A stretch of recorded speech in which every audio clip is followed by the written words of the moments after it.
Welcome to Lesson D. This is analyzing in standard vertex form. So we need to be able to list what are the features of each of the parts of the standard form equation. So you may see variations of the standard form equation. First variation is the P is substituted out as an H, and the Q is substituted out as a P, or as a K, pardon me. So you will often see PQ or HK. Now, A, we already know what A does. He's positive, he tells us he's going up. He's negative, he tells us he's going down. If A is greater than 1, it's telling us it's going to be narrow. And if A is between 0 and 1, then it's going to be a Y graph. Okay, so again, a vertical stretch and a vertical compression. Then we've got the p-value. The p-value tells us if it's moved left or right. So, in brackets,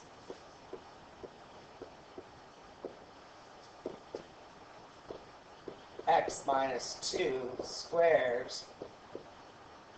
the p-value will come out as a positive 2, which means it moved 2 to the right. So it's always opposite of what's in brackets for the sign. In brackets, if you had a positive, likely, same idea. If I had x plus 3 in brackets, the 3 would be telling me it moved negative 3 out of brackets, which is 3 left. Okay, so it's always opposite of what you see in brackets. That's direction it moves. Then we've got the Q and K values. They are your vertical transformations, your vertical shift. And again, P was your horizontal shift. So the vertical shift moves the graph up and down on the y-axis. Now, Q and K, they never change their sign.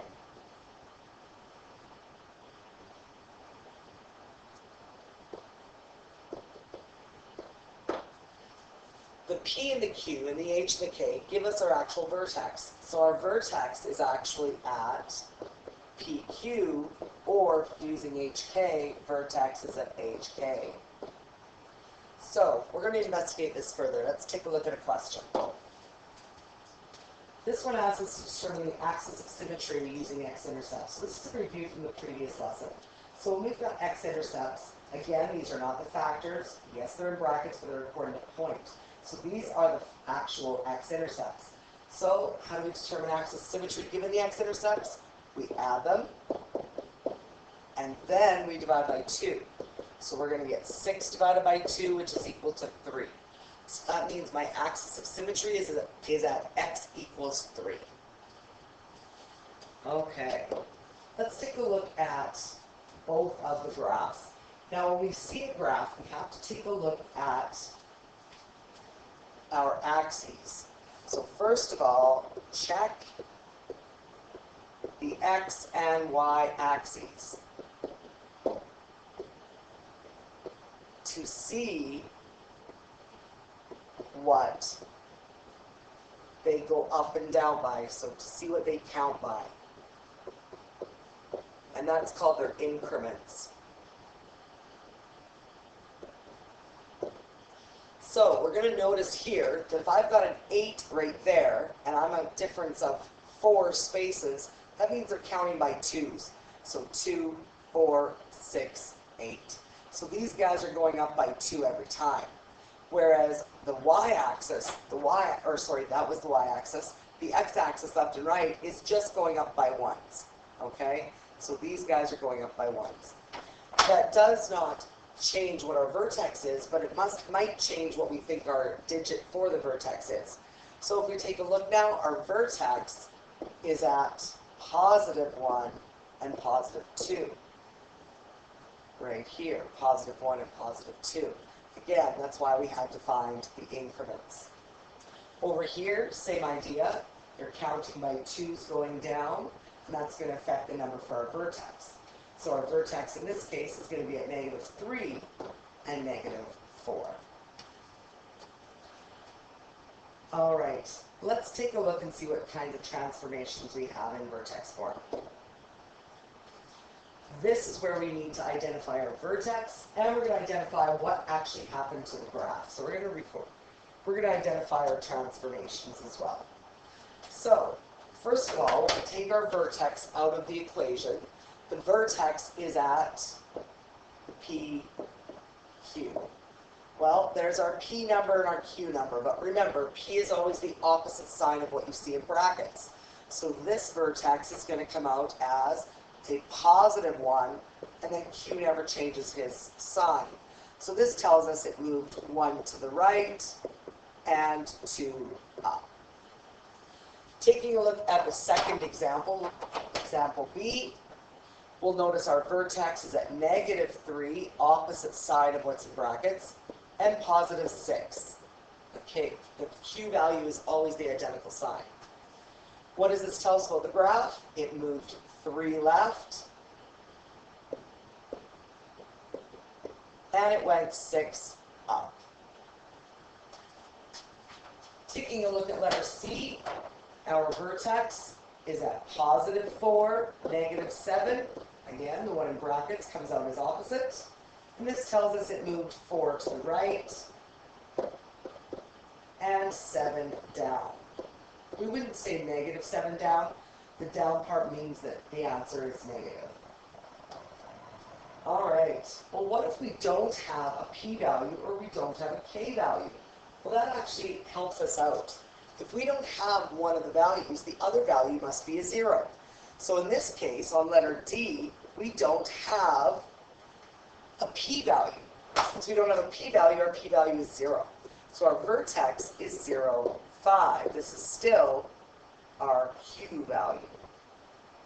So this tells us it did not move left or right, so no horizontal shift, but it moved up 5. That's what we know so far. Looking at letter E, this one we have a p-value, but we don't have a q value. So our vertex then is at +8 and 0, opposite sign for p, of course. And this tells us there was no vertical shift because the y number is 0. So that just means it moved right 8 only. And taking a look at our last example F. Again, there's no Q value, so if you want, you can put +0 because that's basically what it's telling you. So our vertex then is at -1, 0. And that tells us that, again, there was no vertical shift. It did not move up or down. All it did was it moved 1 to the left, and that's why it's a -1. Excellent. Let's take a look at our next examples. In this case, we want to create a quadratic equation. But when we want to create our quadratic equation, we basically want to find out the y-intercept. So let's find the quadratic equation given our h, or our p and our q. So let's label p and q, and they labeled our a value for us. So in this case, a value is always outside what you're going to see. So we're going to have y equals an a value, of -2. So I'll put my a value in, and it will go in front of brackets. X, p is always the opposite side, so p is going to come in as a -2. And then our -5 for q. So there's our equation that we just created. Now we want to know our vertex. Well, it does tell us our vertex right here. So our vertex is fine. We want to find our y-intercept. Well, our y-intercept, we need to do bed mass for this. So in order to do bed mass, we're going to literally take the digits. We will not use the x value, meaning the x as right here as a symbol or a variable. We're only going to take the digits and do bed mass. So that means I'm going to take -2 times -2 squared, because that's my p-value. Then I'm going to take and subtract 5. You literally do bed mass. So now my y-intercept is going to give me -2 times 4 subtract 5 to give me -8 subtract 5 to give me -13. So we have a y-intercept of -13. And again, how do we check this on the calculator? Well, on the calculator, I would go to my calculator. I would enter into my y equals the equation, -2 brackets x subtract 2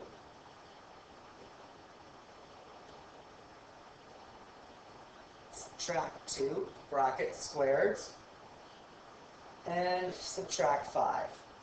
Now I'm going to graph my equation, and I'm going to see it doesn't even touch the x-axis, so I have no x-intercepts. But let's check and see what my y-intercept. Whenever we want to check a y-intercept on the calculator, all we need to do is second trace number 1. And that's going to tell us value. And on our screen, it's going to come up with an x and an equal sign. Well, we know the number of x. So we're going to put in 0, because for a y-intercept, x is always 0. This will then tell us our y-intercept number that we're looking for. So let's give that a try. So on our calculator, I'm now going to hit second trace. I'm going to hit number 1, enter, and we'll see my x on the screen showing up. I'm going to hit a 0, and that's going to tell me my y-intercept, which is -13. So we can confirm algebraically and with our calculator. Now we're going to take our next step, and we're going to analyze in Vertex Form. So we've had charts before. All we need to do is we're going to identify every piece of information without even looking at the graph of the equation. So that's our goal here, is to look at the transformations without looking at the graph. So let's identify every feature. So the a value is always the number in front of x squared, of course. So this guy has an a value of 3. There's no p and no q. This one has an a value of +2. And there's no p and q is a 1. The next one, I have an a value of -1, a p value of 7, and a q value of 0. Now let's not forget, our p-value is always out of brackets. So it's going to be the opposite sign of what we see in brackets. So that means, since this is a +7, I need to put a -7 as my p-value. The next one looks a little funny, and that's because it does not start with y equals. If it is not isolated for y, we need to take everything from the other side and move it to the right. Well, that's going to change this to a +10, and that's going to change and become our q value. So this equation right here is going to end up looking like y equals x plus 5 squared plus 10. Now we've got our p value and our q value. If there's nothing in front of your bracket, don't forget there's always a hidden +1. So in this case, our a value is 1. The p value, again, is going to go as an opposite sign, -5. And our q value is +10. The same thing is going to happen for our final example. We're going to bring our 3 to the right and subtract 3. And then we're going to have to subtract 3 to that q value and add like terms. So that equation is going to look like y equals 3 bracket x minus 1 squared minus 1. Because the +2 and -3 give us a -1 for q value. Now we can identify our a, p, and q. Our a value is our +3. Our p value must go in as an opposite sign, +1. And the q value takes his sign as we know normally. Now we're going to identify the vertex. Well, since we've already identified our p and q values, we don't have to actually look at the equation anymore, because we know our vertex is p comma q. So now that's exactly what we're going to write in the bracket. So my vertex here is at 0, 0. Well, that just means it's at the origin. When I look at this one, my vertex is at 0, 1. My vertex on the third example is at -7, 0. On my fourth example, my vertex is -5, +10. And my final example, my vertex is at 1, -1. Now, how do we decide if it's a min or max? Again, the A value tells us, and again, it's going to be whether it's positive or negative. If it's positive, it's going to have a minimum because it will be pointing upwards. If it is a negative A value, it is a maximum because it will be pointing downwards. So we just need to check our A values. So we're going to look over at this column right here, at the A value column.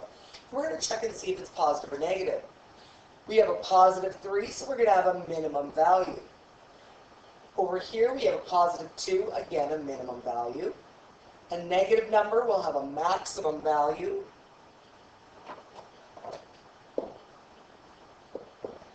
And the following two are both positive A's, so they'll have minimum values.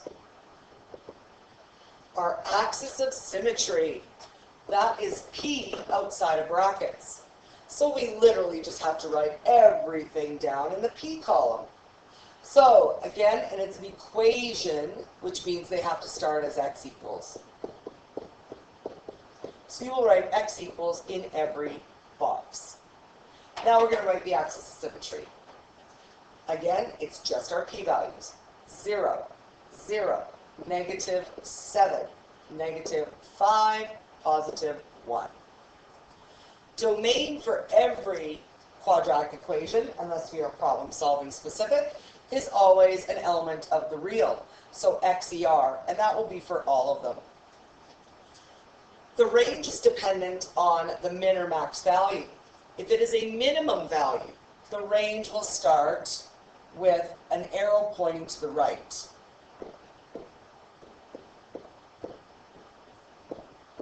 However, being a maximum value, our middle example, it's going to go the opposite direction. It's going to go pointing left. Okay, now which value goes to the range? That's the Q value. So now we're going to go back to our equation over here in our chart. We're going to find the Q value that we wrote in our chart. And those are the digits that we're going to put at the end of our range. 0, 1, 0, 10, and -1. Now we have analyzed our quadratic equations in terms of their vertex. Let's take a look at a couple more examples. This one, they have not given you a chart, but they'd like you to find every other piece of information about this. So when we take a look at this piece of it, this equation right here, what are we actually looking at? Well, we can identify our A, our P, and our Q.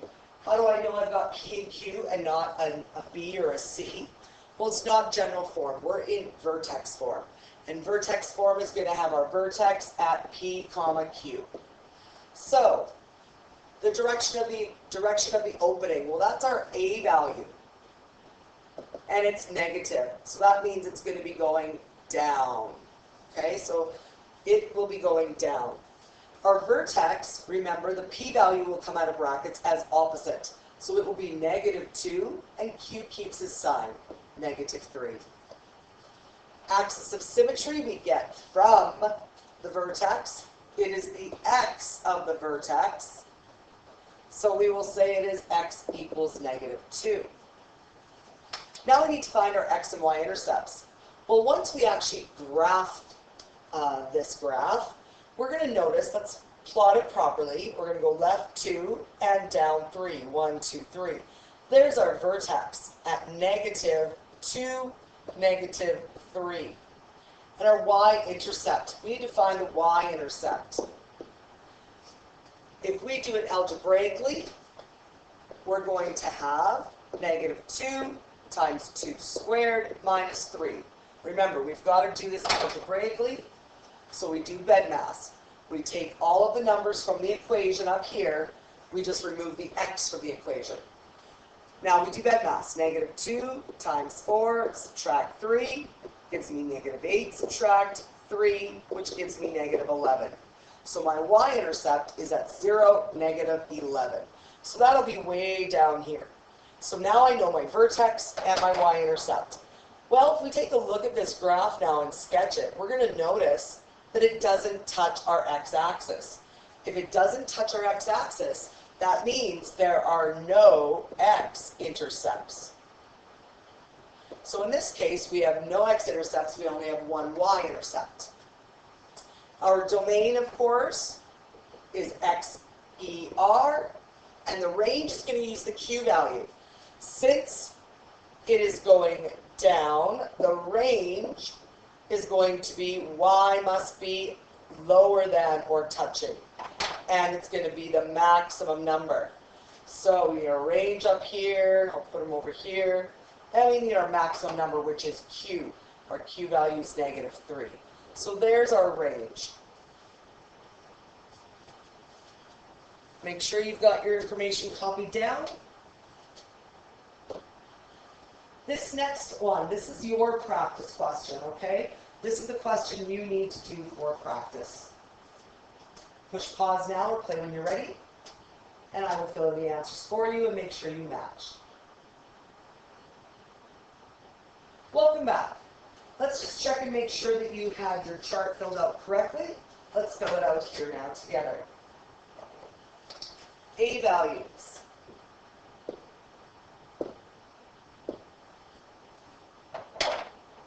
P values.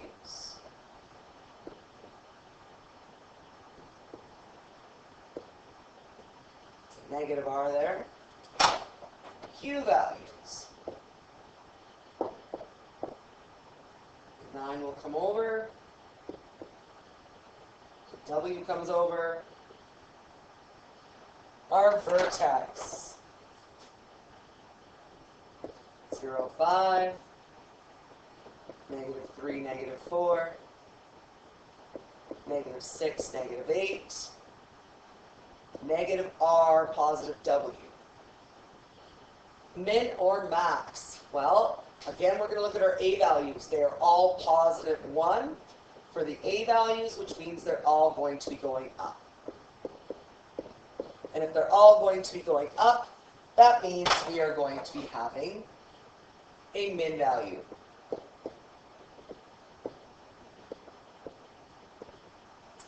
Equation of the axis symmetry comes from our P value over here. So we're going to write x equals, of course, because it wants our equation. So hopefully you've got it written properly. And it will be x equals 0, x equals negative 3, x equals negative 6, and x equals negative r.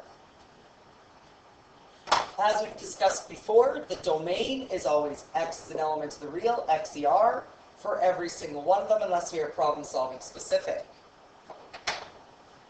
The range comes from our Q value. So again, since they're all going up, our range will start with it must be larger than or touching, greater than or touching, greater than or touching, greater than or touching. Because remember, we have this situation. So the lowest point is there. So it's going to go low, low, low, as low as it can go, or touch it, and then go back up. It's changing directions. Now we're going to insert the Q value. 5, negative 4, negative 8, and positive W.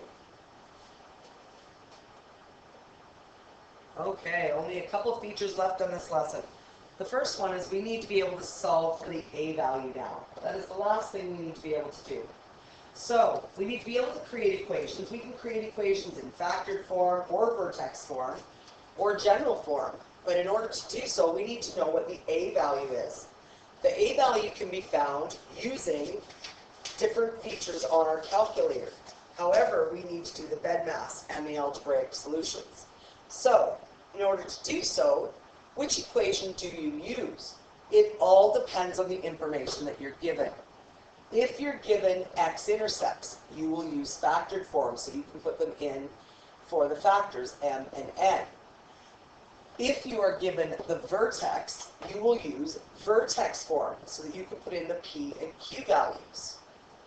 Then what you will do, at the very end, you will only have one of those two features. the very end, you will convert back to general form and have A sitting in front where he belongs.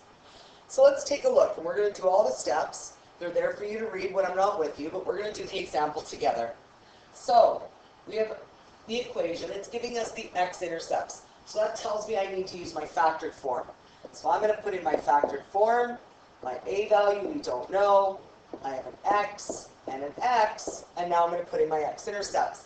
Remember, the x-intercepts here are going to go into the brackets as opposite signs, of course. So -2 will go in as a +2, +4 will go in as a -4. The question will always give you a second point. So now the point they're giving us right here, point 2, -16, this one right here is going to actually help us solve for the parameter A. We're going to identify the x number and the y number. And the x value is 2, the y number is -16. And we literally substitute them where they belong. This will help us find our A value. We've got our +2 and our -4 in there. Now we're going to stick these x and y values in where they go. So x is a +2, y is -16. Now we're going to do bedmass. All it does, come back to bedmass. We need to solve each bracket first, then we're going to multiply our brackets together, and that'll become the coefficient in front of A. So we've got -16 equals A times 4 times -2, which is going to give us -8A. We're going to multiply the 4 and -2. That's going to give us our -8. So we're back to one step. Divide by what's in front of our variable, because we want to isolate the variable. And now we're going to get A is equal to +2. So now we're going to go up to our equation, and we are going to write our equation with A substituted in. So our equation is y equals, now we're putting the A value we found, +2. Now x goes back to being x. And we put in the x-intercepts. And this is our entire equation. It's in factored form. The question wants us now to put it into general form. If we need to put it into general form, that means we are going to have to do something special. We have to do FOIL, or area box, because we need to make these guys go back together. So this is going to become 2 times. Now I'm going to FOIL these two right here. So if you're a FOILer, you're going to have x squared minus 4x plus 2x minus 8 is what we're going to get. So now we're going to have 2 times x squared minus 2x minus 8. And now we're going to multiply the A value into the bracket. So we will have y equals 2x squared minus 4x minus 16. This would be the same equation as the other equation in general form now. So if we were to graph both equations, just to confirm our answer, we would have one graph tracing right on top of the other. So we're going to do exactly that. So clear out what you have in y1. You are going to put the factored form of the equation in y1. So we're going to put 2 brackets, x plus 2, close my bracket, open a bracket, x minus 4, close my bracket. In my second one, y2, I'm going to put my new equation that I created, 2x squared minus 4x minus 16. Now I'm going to make one of them be extra thick so I can tell the difference between the two lines. So this one I'm going to make a little bit thicker, so I'm going to hit enter. And now what's going to happen is both lines are going to show up. They always graph the first equation first, because it's in y1, and then y2 will graph. If they are identical, we are only going to see one graph. So let's check and see. One graph and the other one traced right on top. That tells us again that we have both equations that are identical. If they were not identical, we would see two different graphs. So whenever you see one tracing on top of the other, you've done it correctly. So again, back in our y equals, we've entered both our equations, and we hit graph. Again, the graphing calculator is going to make it go very fast. If you have a colored calculator, it will show two different colors. Okay? Moving on. This question is for you to practice. Push pause now and play when you're ready. Welcome back. This is what you should have done. You have your axis of symmetry is 3. The maximum point is 2. What is that telling you? That is telling you your P and your Q to put into your vertex form. And your point is your X and Y values. So hopefully you've got your equation started in vertex form. So we're going to have XP going in backwards plus 2.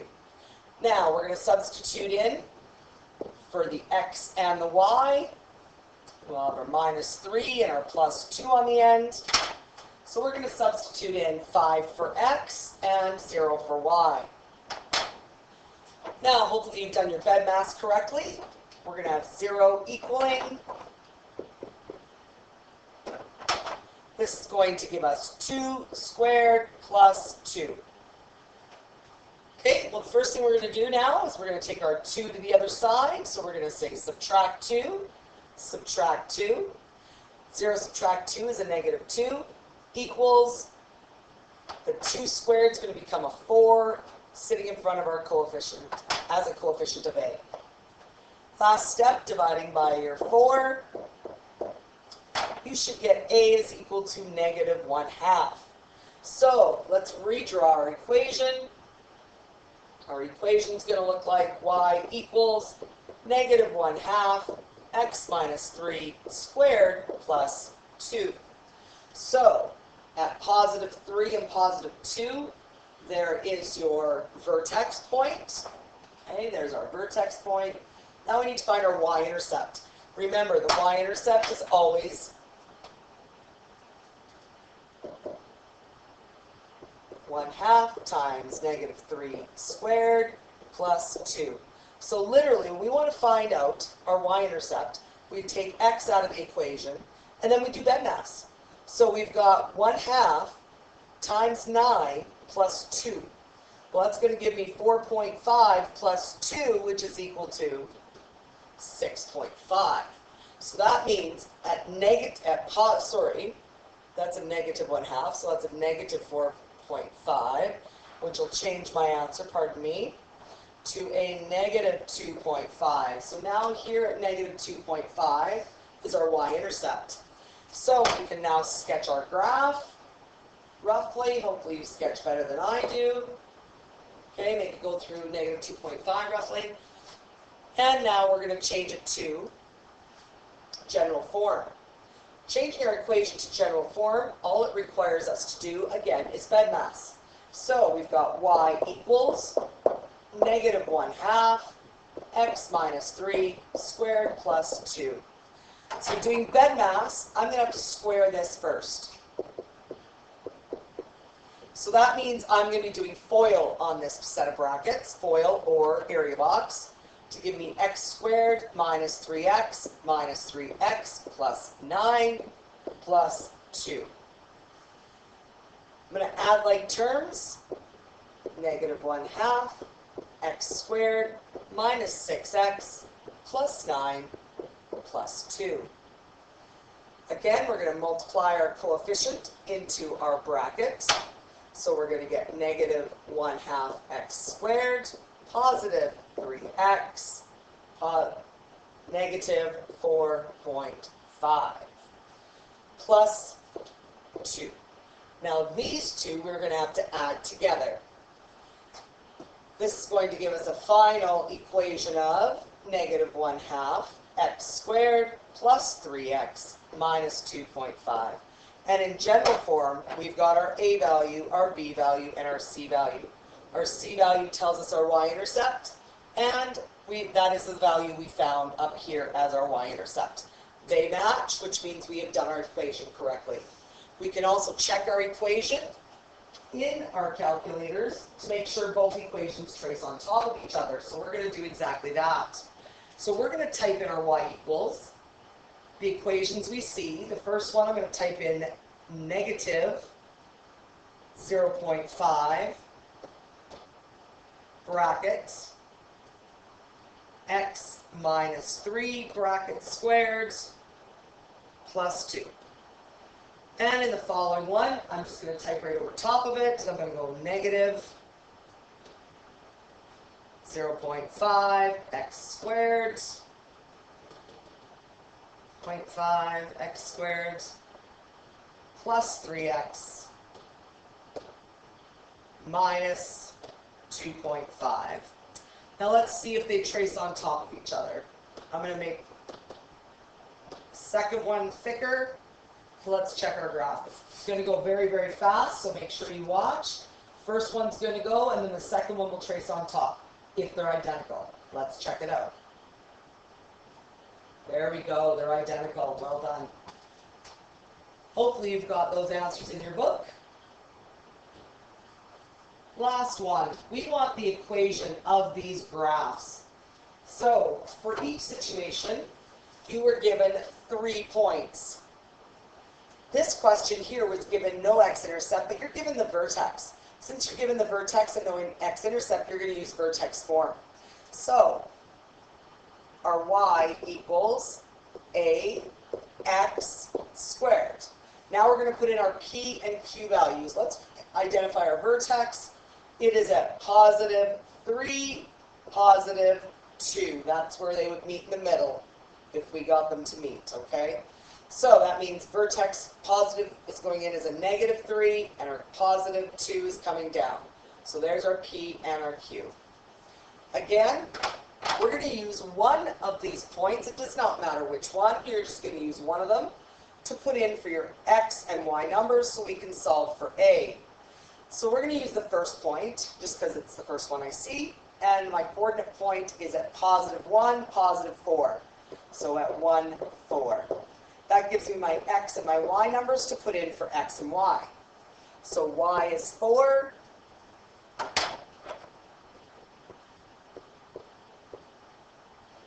And then we've got our x value is 1. And we've got our PQ that we put back in our equation. So now doing BEDMAS, 4 equals A times negative 2 squared plus 2. We need to take our 2 to the left, so we're going to subtract 2 from both sides. That will give us 2 equals A times 4. Now, is that how we write it? No, we don't. We would write the 4 in front as a coefficient. So that means we've got 4A equals 2. Divide by your coefficient. A equals 0.5, 1/2. So, rewrite our equation again with our values for the A, 0.5, x minus 3 squared plus 2. Okay, there's our equation in standard form. Let's do the second one. Second one right here. Our vertex is at 4 and negative 2. How do I know it's a negative 2 as it only went down one space? Well, again, like I said before, you need to check what they're counting by. This is counting by 2's. Negative 2, negative 4, negative 6, negative 8, which means it's going to be at negative 2 even though it's down only one space. Okay, I'm going to erase the rest of the information from the other question so that we can do the new question. So again, we're given vertex, so we're going to set our vertex form up with our P and Q values. P is a positive 4, so he's going to go in as a negative 4 for P, and our Q is a negative 2, so he has to keep his sign as a negative. Now we're going to stick one of these in for our x and y values. So I'm just going to take the first one on the left that I see.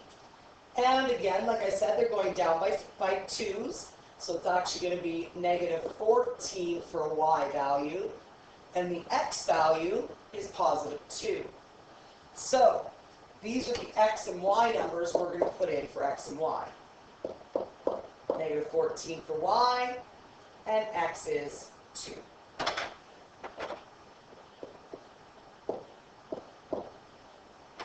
And we put in our p and our q, and now we do our bed mass. So we get negative 14 equals, and we're going to take our negative 2 and bring it to the right hand, or the left hand side. So we're going to add 2 and add 2. And in the brackets over here, we're going to have a negative 2 squared. So now we're going to count everything we've got up on the left-hand side, which gives us negative 12 equals a times 4. Negative 2 times negative 2 is a 4. So again, that 4 is going to sit as a coefficient. So 4a equals negative 12. Divide out your 4 in front of that, the variable. That's going to give us a is negative 3. So we're going to rewrite the equation right up here with the negative 3 in where a is. So you should have y is negative 3, x minus 2, minus 4 is our p-value, not minus 2. Minus 4 squared minus 2. Okay, because the 2 is our q-value. So we've got our p-value, our q-value, and we solve for a. This concludes the lesson 3D, analyzing in vertex form and solving for the a value.